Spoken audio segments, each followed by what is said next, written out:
Hello बच्चों, कैसे हैं आप। मेरा नाम है अभिषेक कानोड़िया और आपका स्वागत है हमारे चैनल संदीप कोचिंग क्लासेस पर। आज हम शुरू करने जा रहे हैं मोस्ट इम्पॉर्टेंट टॉपिक जिसका नाम है इलेक्ट्रिक फ्लक्स। और याद रखिएगा, इस चैप्टर का इससे भी ज़्यादा इम्पॉर्टेंट टॉपिक है गॉस लॉ। गॉस लॉ तब समझ में आता है जब आपको इलेक्ट्रिक फ्लक्स के बारे में पता हो। तो हमें गॉस लॉ को अगले लेक्चर में शुरू करना है, पर गॉस लॉ तभी समझ में आएगा जब आपको इलेक्ट्रिक फ्लक्स के बारे में पूरी जानकारी होगी।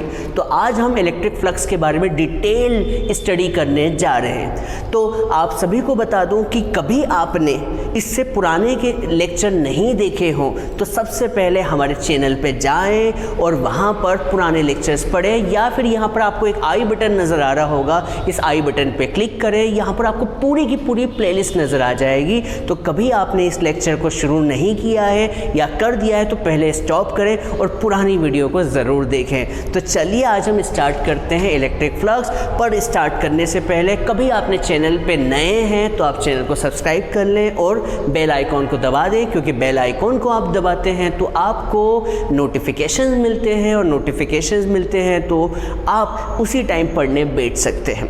तो चलिए स्टार्ट करते हैं इलेक्ट्रिक फ्लक्स क्या होता है। आज हम डिटेल में पढ़ेंगे इलेक्ट्रिक फ्लक्स के बारे में। तो सबसे पहले बता दूं, इलेक्ट्रिक फ्लक्स को रिप्रेजेंट किया जाता है इस सिंबल से। इस सिंबल को आप जानते होंगे, फाई सिंबल है, और उसके चरणों में, पैरों में क्या लिखा जाता है, ई। इसका मतलब क्या है, ई फॉर इलेक्ट्रिक, और फ्लक्स के लिए हम फाई सिंबल यूज़ करते हैं, फाई फॉर फ्लक्स और ई फॉर इलेक्ट्रिक फ्लक्स। तो इलेक्ट्रिक फ्लक्स क्या होता है, एक काम करते हैं, इससे पहले हम एक नई चीज़ पढ़ते हैं। इलेक्ट्रिक फ्लक्स से पहले पढ़ते हैं कि व्हाट इज़ एरिया वेक्टर। क्या पढ़ते हैं बच्चों, एरिया वेक्टर, जिसे हम रिप्रेजेंट करते हैं डीएस वेक्टर से। यहाँ पर एस क्या है, सरफेस एरिया, और डी क्यों लगाते हैं ये आपको पता होगा। जब भी डिफरेंशिएशन की बात आती है तो हम डी लगाते हैं स्मॉल चीज़ों के लिए, डीएस या फिर डीएस वेक्टर। अब एरिया वेक्टर क्या होता है, एरिया वेक्टर मतलब ऐसा एरिया, ऐसा सरफेस एरिया जिसकी क्या हो, मैग्नीट्यूड भी हो और डायरेक्शन भी हो। मैग्नीट्यूड प्लस डायरेक्शन को हम वेक्टर कहते हैं। तो एरिया वेक्टर क्या होगा मैं बताना चाहूँगा। सपोज करें कि एक सरफेस एरिया है। सपोज ये एक प्लेन सरफेस एरिया है, सरफेस है जो कि प्लेन फिगर का है, और ये क्या है, एरिया है। क्या है बच्चों, ये इसका एरिया है। तो एरिया क्या होती है, एरिया तो स्केलर क्वांटिटी होती है, पर कभी ऐसा एरिया जिसकी डायरेक्शन हो उसे हम क्या बोलते हैं, एरिया वेक्टर। ध्यान से सुनिए, ऐसा एरिया जिसकी डायरेक्शन हो, तो हम इस एरिया की बात कर रहे हैं तो इसकी डायरेक्शन को हम क्या लेते हैं, हमेशा नॉर्मल का मतलब परपेंडिकुलर टू द सरफेस। तो यहाँ पर हम लेते हैं इसकी डायरेक्शन एन के। तो डीएस वेक्टर क्या होगा, डीएस वेक्टर मतलब एरिया वेक्टर क्या होगा, ऐसा एरिया जिसकी क्या हो बच्चों, डायरेक्शन एन कैप मतलब यूनिट वेक्टर। तो बच्चों एरिया वेक्टर क्या होता है, ऐसा एरिया जिसकी क्या हो, डायरेक्शन हो, उसे हम कहते हैं एरिया वेक्टर। क्या कहते हैं बच्चों, एरिया वेक्टर। अब हम ये उम्मीद करते हैं बात समझ में आई होगी। चलो एक काम करते हैं कि एग्जाम्पल लेते हैं। इमेजिन करें कि आप पढ़ाई कर रहे हैं बोर्ड से, ठीक है। तो बोर्ड भी एक तरह का सरफेस एरिया है, पर इसकी डायरेक्शन क्या होगी, इसकी डायरेक्शन जो होगी इस सरफेस के नॉर्मल, जो कि आपकी तरफ आ रही है। कभी मान लीजिए सरफेस एरिया ये वाला हम इमेजिन करें, जो आपको दिख नहीं रहा है पर इमेजिन तो कर सकते हैं। तो ये सरफेस एरिया की डायरेक्शन क्या होगी, इस सरफेस की डायरेक्शन इस तरफ होगी। मान लीजिए ये सरफेस एरिया है तो उसकी डायरेक्शन क्या होगी, इस तरफ होगी। इमेजिन हो रहा होगा। मान लीजिए जिस सरफेस पे आप बैठे हैं या फिर खड़े हुए हैं या लेटे हुए हैं, तो वो सरफेस एरिया है तो उसकी डायरेक्शन क्या होगी, ऊपर की तरफ होगी। उम्मीद करता हूँ बात समझ में आ गई होगी। मतलब एरिया वेक्टर क्या होता है, ऐसा एरिया जिसकी डायरेक्शन हो।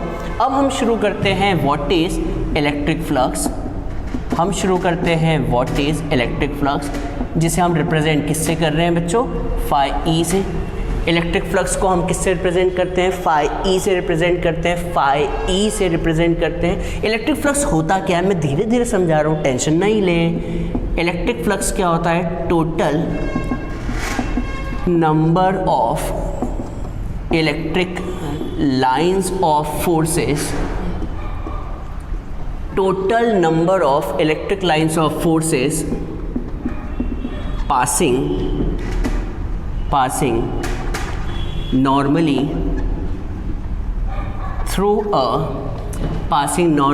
through a closed surface area। इसका मतलब क्या है? देखिए, आप कभी ध्यान से देखें तो यहाँ पर इलेक्ट्रिक फ्लक्स का मतलब है total number of electric lines. और लास्ट लेक्चर में इलेक्ट्रिक फील्ड लाइंस हमने पढ़ रखी है, या फिर इलेक्ट्रिक लाइंस ऑफ फोर्स क्या होता है ये हमने पढ़ रखा है। तो total number of electric lines, imagine करें एक चार्ज है प्लस क्यू, जिससे कितनी लाइंस निकलेगी? इन्फाइनाइट। अब यार इन्फाइनाइट लाइंस को कौन काउंट करे? इन्फाइनाइट तो इन्फाइनाइट होती है, इसलिए इलेक्ट्रिक फ्लक्स में हम किसकी बात करते हैं? क्लोज सरफेस एरिया की। क्योंकि देखिए, एक छोटा सा एरिया होगा तो उसमें से इन्फाइनाइट लाइंस तो पास नहीं हो सकती, उसमें से तो कुछ कैलकुलेटेड अमाउंट ऑफ लाइंस ही पास होगी। तो इलेक्ट्रिक फ्लक्स को हम किससे रिप्रेजेंट करते हैं? इलेक्ट्रिक फ्लक्स में बात इलेक्ट्रिक लाइंस ऑफ फोर्स की आती है, पर यहाँ पर बात किसकी आती है? क्लोज सरफेस एरिया की। इमेजिन करें कि एक प्लस क्यू चार्ज है। प्लस क्यू चार्ज है। एक काम करते हैं, हम इसे समझाने के लिए एक एग्जांपल लेते हैं। चलो एक एग्जांपल लेते हैं। इमेजिन करें कि अर्थ है। अर्थ पर कभी आप सैंड के पार्टिकल काउंट करने लगे, रेत के पार्टिकल काउंट करने लगे, तो बताएं अर्थ पर रेत के पार्टिकल कितने हैं? तो आप कहेंगे सर आप तो मजाक करने लगे, क्योंकि सैंड के पार्टिकल तो इनफाइनाइट है, उसे आप काउंट भी नहीं कर सकते क्योंकि बहुत ज़्यादा है। तो कभी हम बात करें कि एक चार्ज से कितनी लाइंस पास होती है, तो आप कहेंगे सर इनफाइनाइट। वैसे ही बताए सैंड के पार्टिकल कितने अर्थ पे, तो आप कहेंगे सर इनफाइनाइट है। पर कभी मैं कहूँ कि एक प्लेट के अंदर सैंड के पार्टिकल कितने होंगे, प्लेट के अंदर सैंड के पार्टिकल कितने होंगे, तो क्या वो काउंट हो सकते हैं? तो जवाब है हाँ सर, भले से टाइम लगे पर उसे हम काउंट तो कर सकते हैं। प्लेट के अंदर, कटोरी के अंदर कभी सैंड के पार्टिकल हैं, क्या आप उसे काउंट कर सकते हैं? जवाब है यस, हम उसे अब काउंट कर सकते हैं। क्यों? क्योंकि अब हमने उस सैंड के पार्टिकल का एरिया क्या कर दिया है? छोटा कर दिया है। तो आपसे कोई कहे कि भाई इलेक्ट्रिक फ्लक्स क्या होता है, तो total number of electric lines, तो आपके दिमाग में क्वेश्चन उठेगा, ये तो इनफाइनाइट होती है, पर एक सरफेस एरिया में, छोटे से सरफेस एरिया में इलेक्ट्रिक लाइंस इनफाइनाइट नहीं हो सकती। तो बच्चों एक बार और समझाता हूँ। बच्चों सपोज एक प्लस क्यू चार्ज है और एक माइनस क्यू चार्ज है, ये तो आप जानते होंगे। अब मान लीजिए प्लस क्यू और माइनस क्यू चार्ज के बीच हम इलेक्ट्रिक लाइंस ऑफ फोर्स बनाएं, तो लाइन जो होती है प्लस क्यू से स्टार्ट होती है और एंड कहाँ होती है? माइनस क्यू पर। प्लस क्यू से स्टार्ट होगी और एंड कहाँ होगी? माइनस क्यू पर। प्लस क्यू से स्टार्ट होगी और माइनस क्यू पर एंड होगी, ये तो आपको पता है। प्लस क्यू से स्टार्ट होगी और माइनस क्यू पर एंड होगी, अरे होती जाएगी। प्लस क्यू से स्टार्ट होगी और माइनस क्यू पर एंड होगी, ये तो बनाते जाओ। अब आपसे मैं क्वेश्चन पूछने वाला हूँ, बताओ आप ऐसी कितनी लाइन बना सकते हो? 100, 200, 300, 400, 1 लाख, 1 करोड़ या इनफाइनाइट? इसका मतलब यहाँ पर आप पूरा बोर्ड भर दें, पूरी कॉपी भर दें, या पूरा आसपास की जगह भर दें, इलेक्ट्रिक लाइंस कितनी बनेगी? इनफाइनाइट बनेगी। ये तो आप समझ गए होंगे कि इनफाइनाइट लाइंस है। पर हमें क्या चाहिए? अब आप देखें हम क्या चाहते हैं। हम चाहते हैं कि टोटल इलेक्ट्रिक लाइंस कितनी पास हो रही है normally through a close surface area. मतलब हमें जो है टोटल इलेक्ट्रिक लाइंस निकालनी है, वो भी किस में? एक सरफेस एरिया पे। तो ये मान लीजिए एक सरफेस एरिया है ds, मान लीजिए क्या है ये? ds एक सरफेस एरिया है। तो इस सरफेस एरिया में से जितनी भी लाइंस पास होगी उन्हें हम क्या कहते हैं बच्चों? Electric flux. तो आपसे कोई पूछे इलेक्ट्रिक फ्लक्स क्या होता है, तो इलेक्ट्रिक फ्लक्स क्या होता है? Total number of electric lines passing through a close surface area, surface area. इसका मतलब क्या हुआ? इलेक्ट्रिक फ्लक्स होता क्या? Electric flux electric field lines को ही कहते हैं। Electric flux electric field lines को ही कहते हैं, बस अंतर ये है कि हम यहाँ पर किसकी बात करते हैं, सरफेस एरिया की, कि उस पर्टिकुलर सरफेस एरिया से कितनी लाइंस पास हो रही है। मैं ग्राफ डायग्राम बनाता हूँ। देखिए मान लीजिए ये क्या है, मान लीजिए ये क्या है, यूनिफॉर्म इलेक्ट्रिक लाइंस है। ये तो आप जानते होंगे यूनिफॉर्म इलेक्ट्रिक फील्ड लाइंस है, ये यूनिफॉर्म इलेक्ट्रिक लाइंस है। अब इसे कितनी लाइंस बना सकते हैं, तो जवाब है इनफाइनाइट बना सकते हैं। कितनी लाइंस बन सकती है, इनफाइनाइट बन सकती है। पर हमें सिर्फ किसकी बात करनी है, एक क्लोज सरफेस एरिया की। ये दिख रहा है आपको क्लोज सरफेस एरिया। इस क्लोज सरफेस एरिया से जो भी इलेक्ट्रिक लाइंस पास होगी, जो भी इलेक्ट्रिक लाइंस पास होगी, उन्हें हम कहते हैं इलेक्ट्रिक फ्लक्स। देखिए हम इसे काउंट नहीं करेंगे, इसे काउंट नहीं करेंगे, इसे काउंट नहीं करेंगे, सिर्फ किसे काउंट करने वाले हैं इलेक्ट्रिक फ्लक्स में, किसे काउंट करने वाले हैं, जो कि इस सरफेस एरिया से पास हो। ये क्या है बच्चों, ये क्या है मेरे प्यारे बच्चों, ये है सरफेस एरिया जिसे हम ds वेक्टर कहते हैं। तो इलेक्ट्रिक फ्लक्स क्या होता है, total number of electric lines, total number of electric line, जिसे मैं डार्क कर देता हूँ, कितनी लाइंस पास हो रही है। ये देखिए कितनी लाइंस पास हो रही है, किससे, क्लोज सरफेस एरिया से। जितनी भी लाइन पास होगी क्लोज सरफेस एरिया से, उन्हें क्या कहते हैं, इलेक्ट्रिक फ्लक्स कहते हैं। क्या कहते हैं प्यारे बच्चों, क्या कहते हैं, इलेक्ट्रिक फ्लक्स कहते हैं। तो मैं आपको इसे और डिटेल में समझाता हूँ, रुकिएगा। इलेक्ट्रिक फ्लक्स को समझाने के लिए मैं एक डायग्राम समझाता हूँ और इसका फॉर्मूला बताता हूँ, इलेक्ट्रिक फ्लक्स क्या होता है।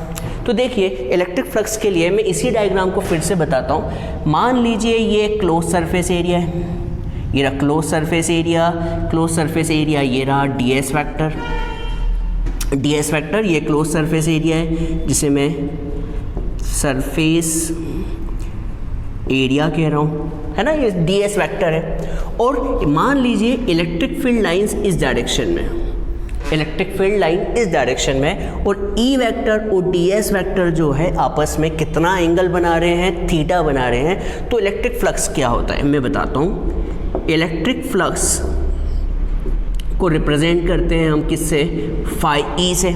किससे रिप्रेजेंट करते हैं बच्चों, फाई ई से। तो इलेक्ट्रिक फ्लक्स होता है E vector dot ds vector, E vector dot ds vector.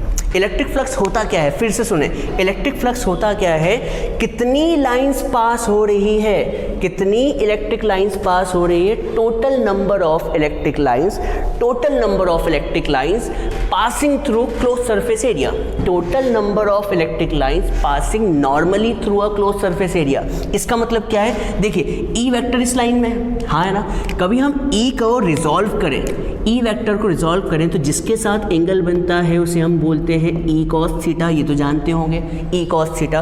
तो हम इसे क्या लिख सकते हैं, इसे लिख सकते हैं E cos theta into ds, हाँ है ना, E cos theta into ds। और आपको बता दूँ ये किसकी याद दिला रहा है, आपको ये याद दिला रहा है ए बी कॉस थीटा, हाँ है ना, ये किसकी याद दिला रहा है बच्चों, ए बी कॉस थीटा। और ए बी कॉस थीटा क्या होता है, ए वेक्टर डॉट बी वेक्टर, हाँ है ना।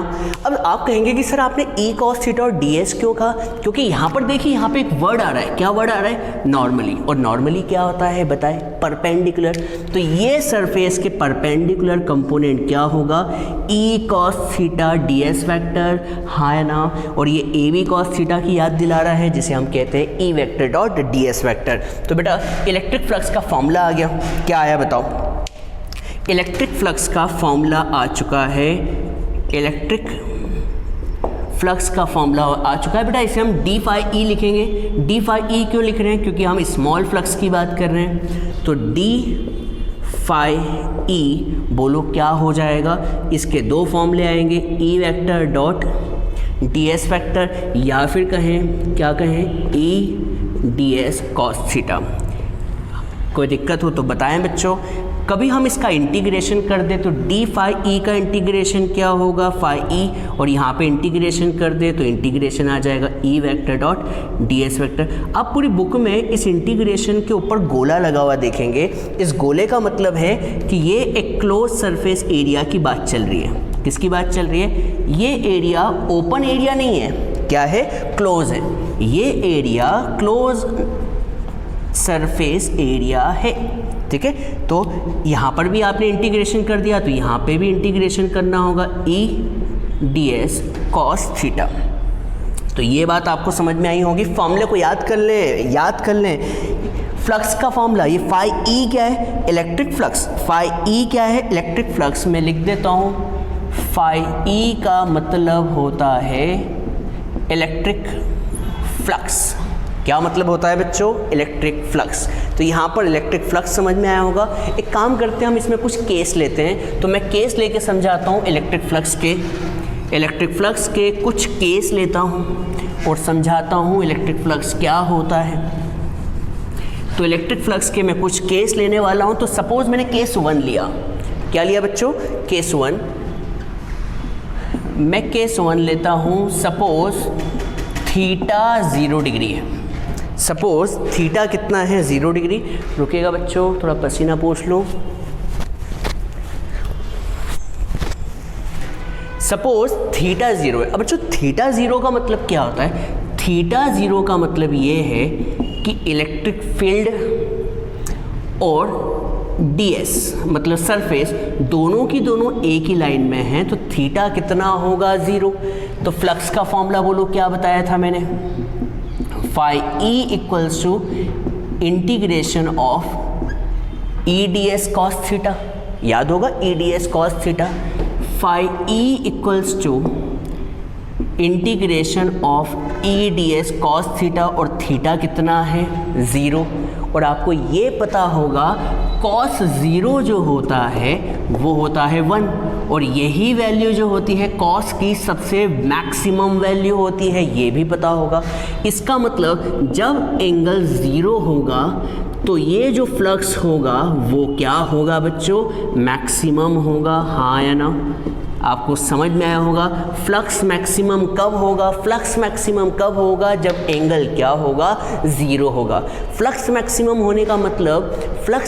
होने का मतलब ये है कि कभी इलेक्ट्रिक फील्ड और सरफेस एक दूसरे के सेम डायरेक्शन में हुई तो उस time total number of electric lines maximum pass होगी उस एरिया से। पर मान लीजिए केस 2 लेते हैं। मान लीजिए थीटा 60 डिग्री है। कितना है?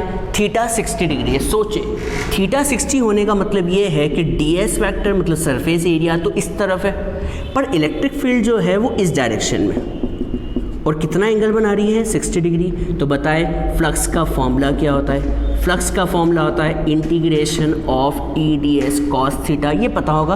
अभी बहुत से लोग बच्चे पूछ रहे हैं ये गोले का क्या मतलब है, बताएं। ये गोले का मतलब है कि जो आपने सरफेस एरिया लिया है वो क्या लिया है? क्लोज लिया है। क्या लिया? क्लोज मतलब बंद एरिया है। तो फाई ई इक्वल्स टू क्या आ जाएगा? Integration of E D S cos 60। और आप बता सकते हैं कॉस 60 कितना होता है? कॉस 60 कितना होता है? कॉस 60 होता है 1/2। तो 1/2 integration of E D S.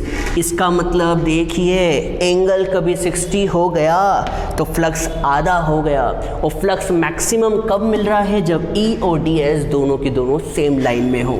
अब मान लीजिए थर्ड केस लेते हैं कि इफ़ थीटा इज़ 90। थीटा 90 का मतलब ये है कि ds इस लाइन में है और इलेक्ट्रिक फील्ड इस लाइन में है, और दोनों के बीच कितना एंगल है? 90 डिग्री। तो फ्लक्स का फॉर्मूला क्या होगा बच्चों?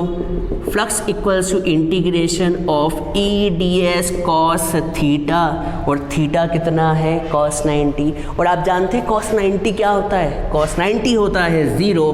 तो बच्चों खुद तो डूबे और दूसरों को भी लेकर डूबे। तो यहाँ पर फ्लक्स की वैल्यू क्या आ जाएगी? ई डी एस 0। तो फ्लक्स क्या होगा? 0। तो फ्लक्स 0 कैसे हुआ? सर मुझे समझ में नहीं आया। फ्लक्स 0 का मतलब ये है कि टोटल इलेक्ट्रिक लाइंस उस एरिया से पास ही नहीं हो रही है। समझे नहीं? देखिए मान लीजिए आपने इस सरफेस एरिया को कंसीडर किया है और इलेक्ट्रिक लाइंस कहाँ पास हो रही है? ऊपर की तरफ। तो आप सोचिए इसमें से तो पास ही नहीं हुई ना। तो इलेक्ट्रिक फ्लक्स होता क्या है, total number of lines passing through a close surface area. इसका मतलब ये है कि उस एरिया से इलेक्ट्रिक लाइंस पास ही नहीं हो रही है। तो उम्मीद करता हूँ आपको इलेक्ट्रिक फ्लक्स समझ में आया होगा, नहीं आया तो मैं फिर से डेफिनेशन बताता हूँ। Total number of electric lines passing through a close surface area, passing normally through a close surface area. इसलिए हमने इसका कौन सा कंपोनेंट लिया था, कौन सा कंपोनेंट लिया था, नॉर्मल कंपोनेंट। कौन सा लिया था बच्चों, नॉर्मल कंपोनेंट। उम्मीद करता हूँ आपको इलेक्ट्रिक फ्लक्स समझ में आया होगा, केसेस भी समझ में आए होंगे।